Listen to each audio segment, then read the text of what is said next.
Salut tout le monde, on est parti pour la vidéo de cardiopatho. Donc juste un petit rappel avant de commencer, dans chaque vidéo il peut y avoir des petites erreurs. Je m'en excuse d'avance, mais sur les valeurs et tout ça, n'hésitez pas à reprendre le cours pour être sûr. Ici c'est juste un support pour essayer de réviser un peu différemment, donc voilà. Donc j'ai pris quelques sujets de la matière, à commencer par celle de Monsieur Lancelotti, où ici je vais voir les 10 points de l'ECG normal à connaître. Donc moi je les ai triés un peu pour le retenir plus facilement. Et les trois premiers points en fait ça concerne des intervalles, des segments de l'ECG. Donc le premier c'est le PR qui doit être inférieur à 200 millisecondes et isoélectrique. Ensuite on va retrouver le ST qui doit être isoélectrique. Et puis le QT qui doit être compris entre 300 et 440 millisecondes pour l'homme et 450 pour la femme. Je me suis trompé dans les signes, donc il faut juste inverser. Et puis ensuite, dans les trois autres points, on va retrouver en fait des caractéristiques qui concernent le QRS. Donc on va devoir avoir une fréquence qui est comprise entre 60 et 100 battements par minute, une positivité qui doit être retrouvée dans les dérivations D1, D2 et AVF. Et puis pour finir, un QRS doit être fin quand il est normal, inférieur à 120 millisecondes. Donc là, on en a 6, et en fait, les 4 qui vont nous rester, ça va être 4 caractéristiques qui font référence à une onde différente. Donc on va toutes les retrouver, sauf l'onde S. Et donc on commence par l'onde P qui doit être sinusale et inférieure à 120 millisecondes. Ensuite, on va avoir l'onde Q qui doit ne pas être pathologique, donc qui doit être physiologique, sinon on a une séquelle d'infarctus par exemple. Et ensuite, on a l'onde R qui doit être croissante de V1 à V6, plutôt de V1 à V4 et puis décroissante de V4 à V6. Enfin bref, c'est du détail. Et puis ensuite, on a l'onde T qui doit être positive, asymétrique. Ça veut dire que la courbe ascendante doit être plus douce que la courbe descendante. C'est pas très accentué ici sur le schéma, mais on le voit un petit peu. Et puis l'onde T doit être non ample, c'est-à-dire qu'elle doit être, dans la très très grande majorité des cas, inférieure à l'amplitude de l'onde R. Ok, une fois qu'on a ces 10 caractéristiques, du coup, les trois intervalles, les trois caractéristiques sur le QRS et l'onde P, l'onde Q, l'onde R et l'onde T normale, on peut prendre chaque point et se dire si ce point-là est pas normal, quel type de pathologie peut montrer ce signe-là. Donc par exemple, si on a un PR qui est supérieur à 200 millisecondes, en fait c'est caractéristique d'un bloc auriculo-ventriculaire du premier degré. On peut faire ça avec chaque point qu'on vient d'énumérer pour essayer de se dire dans quelle pathologie est-ce que ce truc-là va être anormal. Voilà, on va pouvoir parler des arythmies maintenant. Donc j'ai décidé d'aborder deux points pour les arythmies. Donc le premier, ça va être le contexte d'apparition des arythmies. Et le moyen mnémotechnique que j'ai retenu, c'est les palpitations, c'est l'AFA sans doute. Et donc les palpitations, c'est le premier symptôme DFA où on va retrouver 2 tiers des patients avec des palpitations. Et puis ensuite, les autres, par exemple le choc, c'est quelque chose qu'on va beaucoup moins retrouver dans les FA. Mais dans d'autres arythmies, on peut éventuellement les retrouver. Donc on a le choc, la lipothymie, l'angor, la découverte fortuite, les accidents thromboemboliques et sans doute pour le S de syncope et le D de décompensation cardiaque. Et pour le deuxième point que j'ai voulu aborder dans les arythmies, donc c'est les contextes où on va retrouver des pouls irréguliers. On en a 4 qu'on a vu en cours. Moi je les retiens avec l'acronyme WAF, donc W-A-F-E. Le W c'est pour le Wandering Pacemaker, donc c'est un foyer atrial qui va varier et qu'on retrouve pas mal chez les BPCO. Ensuite le A pour arythmie sinusale, le F de la FA, donc fibrillation auriculaire, et le E de l'extrasystole. Il faut savoir que l'arythmie sinusale et les extrasystoles, c'est des contextes qu'on va retrouver plus chez les jeunes et qui sont physiologiques, enfin qui ne sont pas sous-jacents à des pathologies. Par contre, le Wandering Pacemaker et la FA, ce sera plus chez les personnes âgées. Voilà, maintenant on peut reprendre un schéma du cours qu'on a vu et que j'ai essayé de reprendre et de simplifier un petit peu, même s'il reste assez complexe. On voit les antiagrégants et les anticoagulants. Donc pour commencer avec les antiagrégants, on a vu ceux qui inhibaient le récepteur P2Y12 et on retrouve du coup là-dedans le cangrelor, le ticagrelor, le prasugrel et le clopidogrel. Donc pour commencer avec le cangrelor, c'est une molécule qui s'injecte en intraveineux, qui a une demi-vie de l'ordre de 2 minutes, donc qui peut être intéressant dans des contextes d'urgence ou préopératoires. Et le ticagrelor, qui lui a un petit effet aussi antibactérien. Et ces deux-là, en fait, sont réversibles, contrairement au prasugrel et au clopidogrel, qui eux sont irréversibles. Et donc ça veut dire qu'il faut attendre la production de nouvelles plaquettes pour retrouver des récepteurs P2Y12 viables et qui fassent leur action d'agrégation. Et donc on met plus de temps à voir leur effet être évacué. Il ne faut pas oublier aussi qu'on a l'aspirine dans l'arsenal thérapeutique qui va agir sur la production de thromboxane 2 et qui se nomme Lasaflo sous son nom commercial. Et pour ce qui est des anticoagulants maintenant, donc on va retrouver ceux qui sont administrés en péros. Donc on a le rivaroxaban, l'apixaban et l'édoxaban, qui sont respectivement le Xarelto, l'Eliquis et le Lixiana. Ces trois-là donc sont administrés par voie orale, contrairement au Fondaparinux qui a la même action, mais qui est administré en intraveineux. Et ensuite, on a donc l'héparine non fractionnée, qui elle va avoir un effet indirect via l'antithrombine 3. Et puis on a l'énoxaparine, donc la clexane ou l'héparine de bas poids moléculaire qui elle va s'injecter en sous-cutané. Ces deux molécules-là, donc l'héparine de bas poids moléculaire et l'héparine non fractionnée, elles ont aussi une action plus ou moins importante sur le facteur 2A. Il y a une molécule qui est aussi administrée par voie orale et qui agit directement sur le facteur 2A, c'est le dabigatran ou le pradaxa qu'on avait vu pas mal en pharmaco. Et donc je vous ai remis le schéma du cours juste pour ajouter une petite légende, c'est que toutes les molécules qui sont en bleu en fait elles sont administrées par voie orale et toutes les autres par voie parentérale. Donc, ça ne veut pas forcément dire en IV, c'est par exemple l'énoxaparine c'est en sous-cutané, donc c'est juste ce qui chinte le tube digestif quoi en gros. Donc voilà.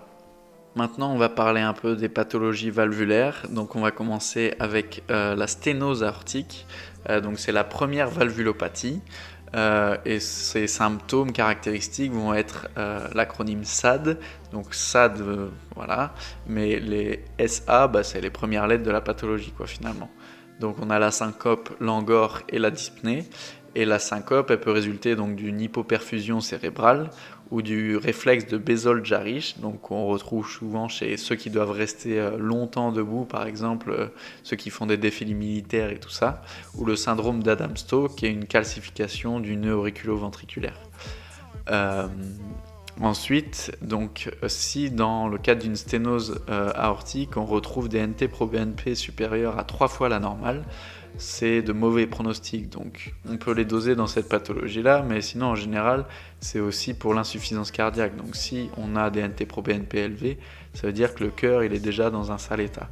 Et ensuite, les facteurs qui conditionnent la sévérité de la pathologie, c'est qu'en fait, quand on a une surface d'ouverture qui est inférieure à 1 mm², on peut même aller entre 0,5 et 0,7 mm².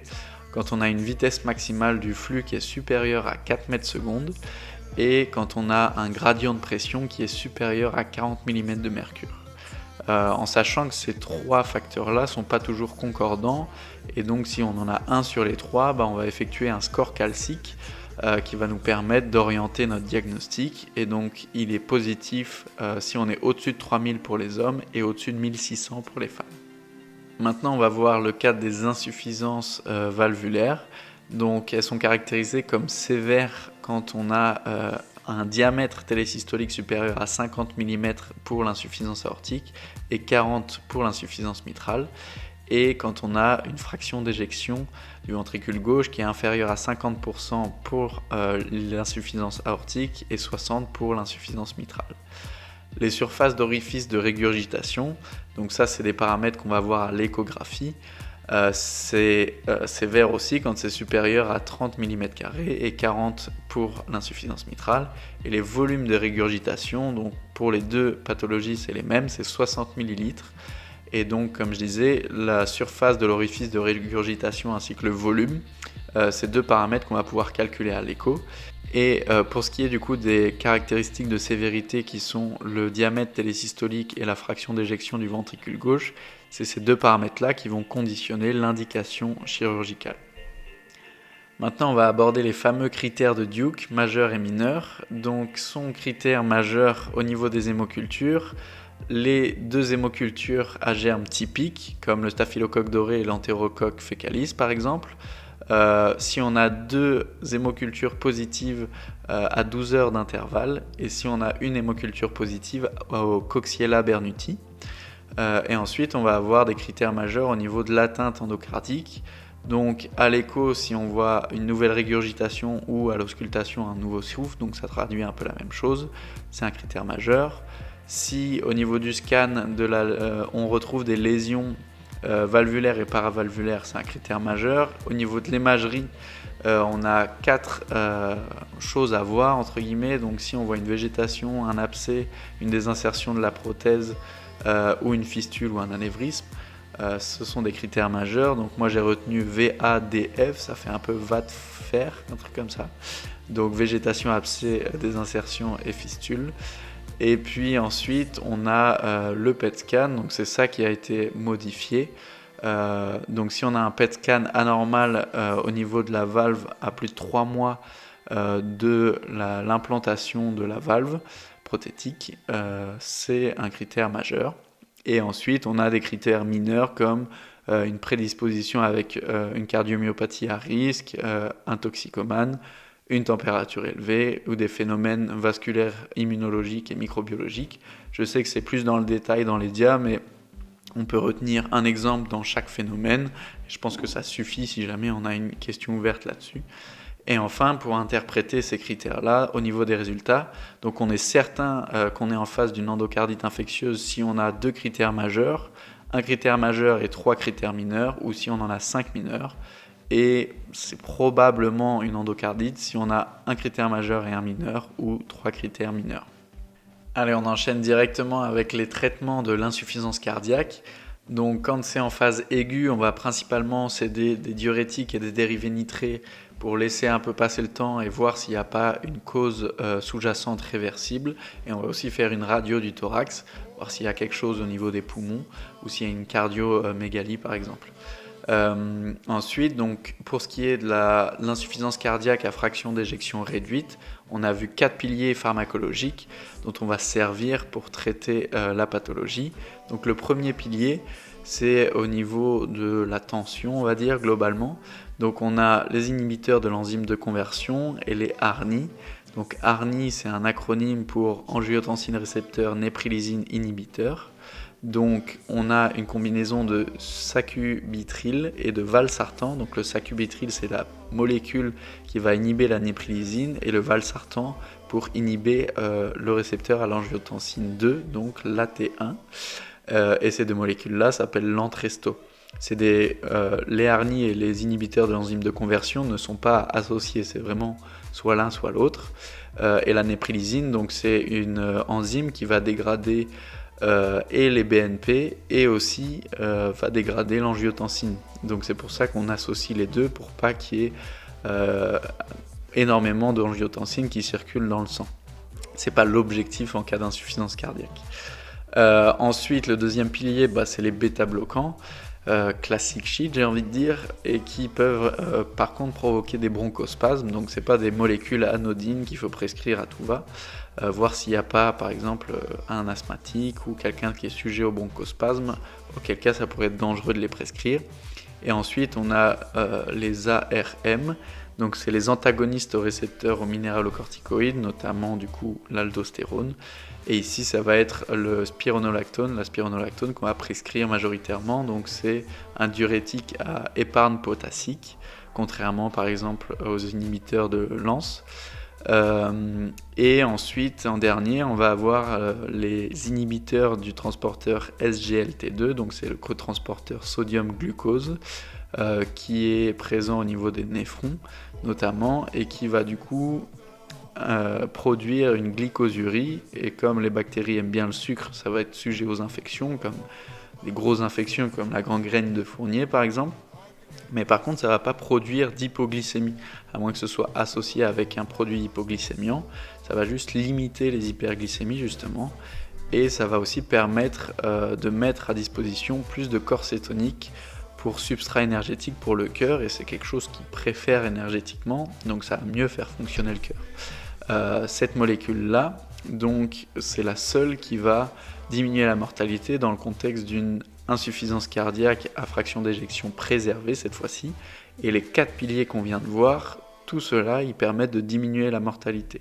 Par contre, la prescription, c'est beaucoup plus technique, et il faut faire ça au cas par cas, puisque l'insuffisance cardiaque, ça peut être lié à plein de pathologies. En fonction de la pathologie, des comorbidités et tout ça, on va prescrire soit l'un, soit l'autre. Ou plusieurs en même temps, mais on ne va pas mettre les 4 d'un coup ou mettre les 4 l'un après l'autre. Maintenant, on va voir l'algorithme décisionnel pour ce qui est des cardiomyopathies hypertrophiques obstructives. Avec une nouvelle molécule très prometteuse. Donc on va partir du principe qu'on est dans le cadre d'une pathologie obstructive, et donc le LVOT, donc c'est la chambre de chasse qui est obstruée, et que ce soit au repos ou à l'effort, qui va créer un gradient de pression supérieur ou égal à 50 mm de mercure. Donc une fois qu'on a cette caractéristique-là, on se pose la question de savoir si le patient présente des symptômes ou non. S'il n'en présente pas, on va prescrire plutôt des bêta-bloquants ou des verapamil, mais c'est à moitié recommandé, ou on va peut-être faire autre chose. Et s'il a des symptômes, on va commencer par prescrire des bêta-bloquants.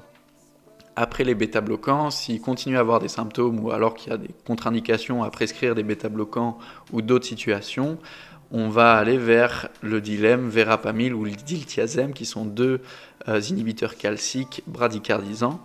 Et une fois, donc, si le patient a encore des symptômes, l'avant-dernière marche de l'escalier, ça va être le dilemme entre disopyramide ou le mavacamten, ou mavacamten. Et donc cette molécule-là, elle est très prometteuse, mais encore très récente, donc c'est pas une recommandation encore de classe 1. Mais en pratique, apparemment, à part le remboursement, c'est quelque chose qui marche très bien, puisque là, c'est la seule molécule qui agit vraiment sur l'état de relaxation des ponts actine-myosine, et qui donc permet de jouer sur le mécanisme physiopathologique de la maladie, contrairement à tous les autres qui sont plutôt symptomatiques. Et la dernière marche de l'escalier, donc c'est celle qu'on évite à tout prix, c'est un acte chirurgical. Donc on a soit la résection du septum, donc la réduction septale chirurgicale où on fait une sternotomie, ou alors on a aussi l'alcoolisation septale, où en gros c'est comme si on créait un espèce de petit infarctus dans des branches septales pour essayer de limiter sa contraction et majorer sa résorption, si on peut dire. Et donc au-delà de tout ça, de tout cet algorithme, on va essayer de limiter quand même la déshydratation du patient, l'alcool et la perte de poids. Ces 3 choses-là, c'est pour limiter en fait la diminution de la précharge, donc de la volémie, puisque plus la précharge va diminuer et plus l'obstruction va être importante. Et aussi donc les médicaments comme la digoxine, des vasodilatateurs ou des diurétiques, même chose, on évite parce qu'ils diminuent la précharge aussi.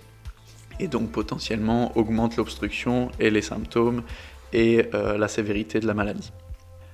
Voilà, avant-dernier sujet, donc ici je vais parler de la dissection aortique, donc plus au niveau chirurgical. Cette pathologie-là, on va la rencontrer dans des contextes différents. Donc par exemple, si on a une prédisposition génétique, une maladie de Marfan ou une anomalie du collagène comme LR dans l'os, ça peut prédisposer effectivement à faire des dissections aortiques, mais aussi si on a une fracture intimale par exemple à la suite d'un accident de la voie publique, ou une hypertension artérielle non contrôlée qui va augmenter le rapport de différence de pression sur la différence du temps, et donc ça majore la potentialisation de dissection aortique. Les dissections aortiques sont classées selon Stanford en 2 parties, on va dire, donc soit les dissections de type A. Donc A1, ça va être les dissections de l'aorte ascendante concomitante avec la crosse aortique ou l'aorte descendante, donc ça peut vraiment faire toute l'aorte quasiment. Et les A2 par contre, là, elles sont vraiment que cloisonnées à l'aorte ascendante. Ces dissections de type A, elles ont une mortalité beaucoup plus importante que les dissections de type B, Et elles peuvent aussi engendrer une insuffisance aortique et une tamponnade. Je vais vous montrer avec des petites vidéos pourquoi, mais c'est des choses qui peuvent arriver dans ce type de dissection. Et ensuite, les types B, c'est tout ce qui n'est pas ascendant. Donc A, c'est ascendant, et B, c'est tout ce qui n'est pas ascendant. Cette dissection-là, elle peut se manifester sous la forme d'AVC, de syncope, de paraplégie ou de malperfusion. Paraplégie parce que si ça se dissèque au niveau de l'aorte descendante, on a les intercostales qui vont irriguer la moelle qui peuvent être atteintes et donc du coup engendrer une paraplégie. Et pour ce qui est du traitement, donc on a un traitement pharmacologique avec des bêta-bloquants qui vont diminuer le ratio qu'on a vu avec l'hypertension de la pression sur le temps.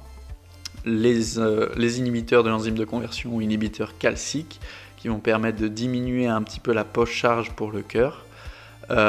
Et aussi on a des actes chirurgicaux qui vont se faire soit si on est devant une dissection de type A ou de type B avec un hématome intra-intimal qui grandit petit à petit, ou alors si on a une rupture intimale ou une hypertension artérielle résistante au traitement pharmacologique. Et en fait ici on voit donc la lumière qui est un petit peu bloquée par la dissection aortique et qui est vraiment très proche des valves aortiques. Donc on imagine que à ce niveau-là, ça peut continuer, progresser et créer l'insuffisance aortique parce que ça se décolle jusqu'à la base de l'aorte et voire même faire une tamponnade si ça se rompt par exemple un petit peu dans le péricarde. Et sur ce schéma-là, on imagine très bien que la dissection aortique fait partie des chocs obstructifs puisque ça obstrue l'éjection du sang à la systole. Et en parlant des chocs, c'est ce qu'on va voir pour finir. Donc on peut dissocier les chocs en deux catégories, froid ou chaud. On a dans les chocs froids les chocs cardiogéniques qui vont être survenus à la suite d'anomalies soit de la fréquence soit de la contractilité du cœur. Donc par exemple pour la fréquence une tachycardie ventriculaire ou au niveau de la contraction un infarctus du myocarde. Et ensuite on a des chocs hypovolémiques qui sont compensés à un temps et puis qui après vont décompenser si la source du problème n'est pas résolue et qui va aussi être compensée par une tachycardie pour essayer de maintenir un débit cardiaque important et maintenir les tissus en périphérie perfusés puisque le débit est égal au volume d'éjection fois la fréquence et donc si on perd du volume, on essaie d'augmenter la fréquence pour garder le débit plus ou moins stable. Et puis on a les chocs obstructifs, donc qui vont résulter d'une augmentation de la post-charge ou en tout cas un obstacle à l'éjection. Donc on a l'embolie pulmonaire, la dissection et aussi la tamponnade qui rentrent dans ce cadre-là, puisque la tamponnade, le cœur ne peut plus se contracter, relâcher normalement, et donc ça crée un état de choc qui est catégorisé comme obstructif. Et pour finir, on a les chocs dits chauds, donc qui sont circulatoires ou distributifs, qui sont les chocs septiques ou anaphylactiques. En fait, on a une vasoplégie, tout le corps et tous les vaisseaux sont dilatés.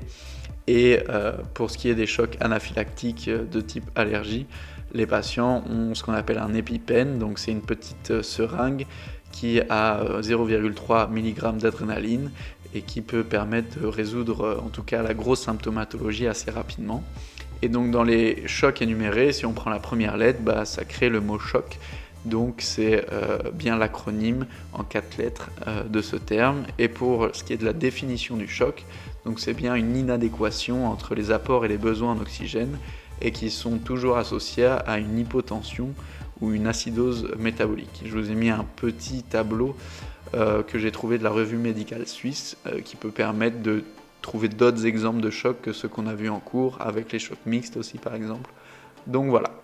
C'est fini pour cette vidéo assez longue et assez dense, je vous l'accorde. J'espère que ça ira pour vous à la session. Si je peux vous donner un petit conseil pour les FA, l'enseignement clinique donné par le docteur Aïch était très bien. Donc on a les dias sur le groupe Messenger. Ça permet de prendre un peu plus de recul et de comprendre un peu mieux ce qui se passe, notamment avec leur acronyme ABC. Donc voilà, que ce soit avant l'examen ou avant l'inté, je vous le conseille pour avoir les choses un peu plus claires en tête. Voilà, force à vous, la bise, ciao.